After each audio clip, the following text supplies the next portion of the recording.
अपने आप में झांके और चिंतन करे। वर्ष भर में मैंने किसके साथ कैसा व्यवहार किया है, उन सब एक एक घटनाओं को याद करे और चिंतन करे। मैं जाऊंगा वहां पर और जाने के बाद उनसे सॉरी कहूंगा। अपने आप को हल्का करना है तो सॉरी कहना होगा। और कहते हैं क्षमा का एक फल, क्षमा या सॉरी किसी दवा से कम नहीं है।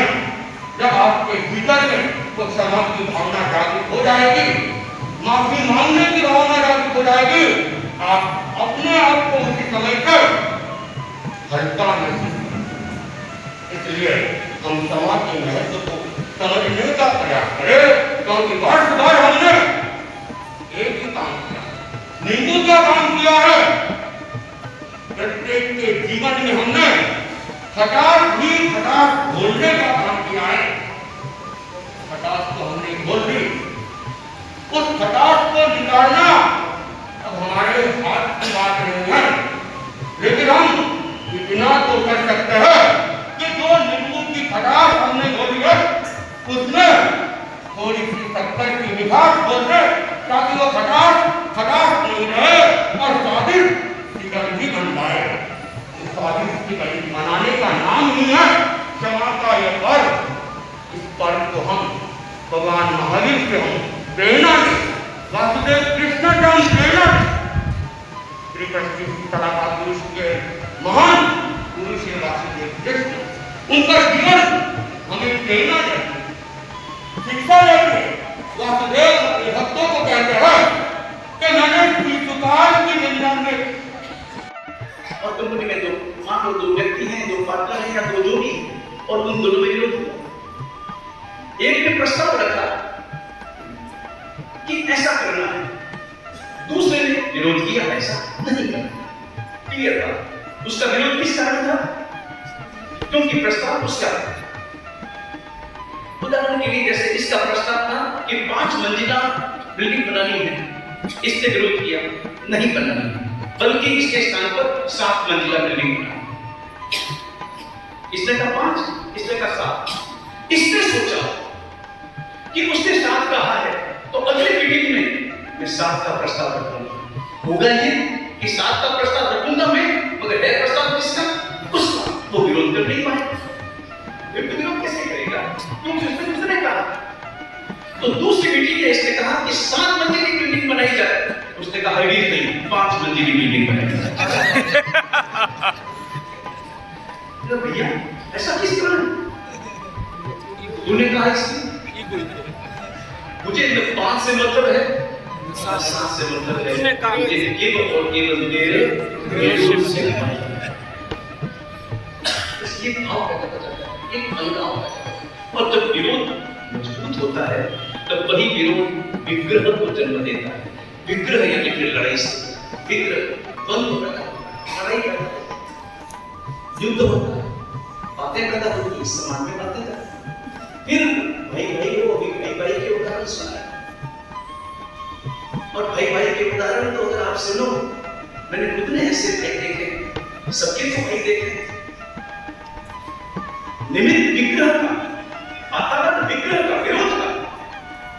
2 भाई है, बंटवारा हुआ, बंटवारे में बड़े भाई ने एक बहुत बड़ा मजबूत और वजनदार हार सोने का होगा, लगभग 20 तोले का, बंटवारे से बात कर दिया। उसका बंटवारा नहीं, उसने सोचा कि छोटे भाई को मालूम नहीं, मां ने दिया, छोटे भाई को कुछ मालूम नहीं, चुपचाप रख लिया। थोड़ा आनंद, ज्यादा लेकर के आनंद आता है या ज्यादा देकर आनंद आता है? रख दिया चुपचाप,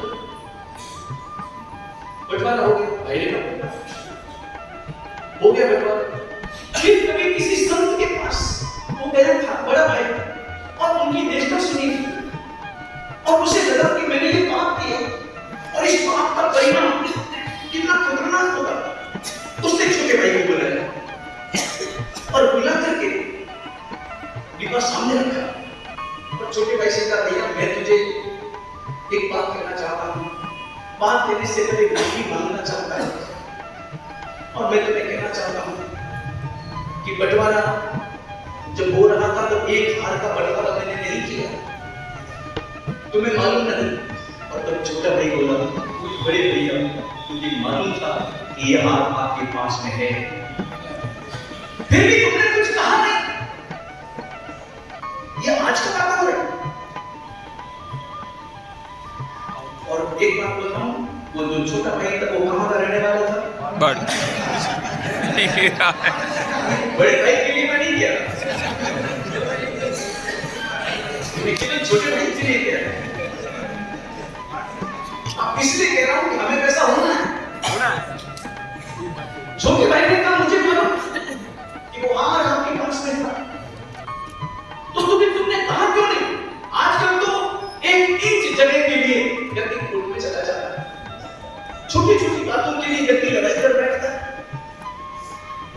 आपस में बैठ करके कभी समझौता नहीं करते, और गलतियों के लिए लड़ाई थोड़ी कम होती है, गलतफहमियों के कारण लड़ाइयां ज्यादा होती है, गलतफहमियां बन जाती।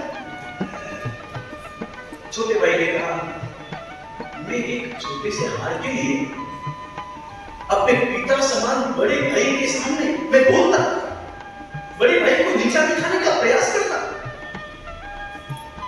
खून मेरे रगों में जो बह रहा है वही तो आपके रगों में बह रहा है, मेरा ही तो खून है, कोई अलग थोड़ी। और एक बात, हार, ये हार रहना तो तिजोरी में है, तेरी तिजोरी में रहे तो क्या, मेरी तिजोरी में रहे तो क्या, रहना तो तिजोरी नहीं है। और जिस हार को छोड़ करके जाना है, ये हार दादा के समय का, दादाजी भी छोड़ के गए, पिताजी भी छोड़ के गए, तुम भी छोड़ के जाओगे, मेरे पास रहेगा तो मैं भी छोड़ के जाने वाला हूं, तो जिसे छोड़ करके जाना है उसके लिए मैं लड़ूं। लेकिन जब हमारे अंदर ये भाव पैदा होता है, तब न भाई नजर आता है, न पिता नजर आते हैं, न मां नजर आती है, उस वक्त में केवल और केवल हमें अपना स्वार्थ नजर आता है। अपने स्वार्थ को थोड़ा सा खत्म करो और हर पल परमात्मा महावीर के उन सिद्धांतों को याद करो और अपने जीवन की सत्यता को स्मरण में रखो। छोटा सा जीवन है, कल चले जाएंगे, सब यही रह जाएगा। और ध्यान रहे, जिसके लिए आप लड़ रहे हैं वो यही रहेगा, लेकिन उस लड़ाई का परिणाम आपके साथ चलेगा। लड़ाई का परिणाम जो कर्म बंधन के रूप में है वो आपके साथ चलेगा। और उस समय विरोध के बाद एक विग्रह पैदा होता है और विग्रह फिर विभाजन को जन्म देता है, फिर बंटवारा, फिर अलग हो गए, फिर भाई भाई अलग हो जाते हैं। धर्म के क्षेत्र में भी ऐसे तो विरोध, फिर विग्रह, फिर विभाजन, और विभाजन का परिणाम फिर वैर की गांठें बन जाती है, तो भव नहीं छूटती, हर भव में फिर वैर चलता रहता है। जीवन को समझना है, जीवन की सत्यता को समझना है, जीवन के परिणाम को समझना है, और परिणाम को समझकर अपने जीवन को परम आनंदमय बनाना है। अन्यथा निमित्त आपको क्रोध के दुनिया के निमित्त कदम करता है। और आज तो निमित्त बनाते हैं।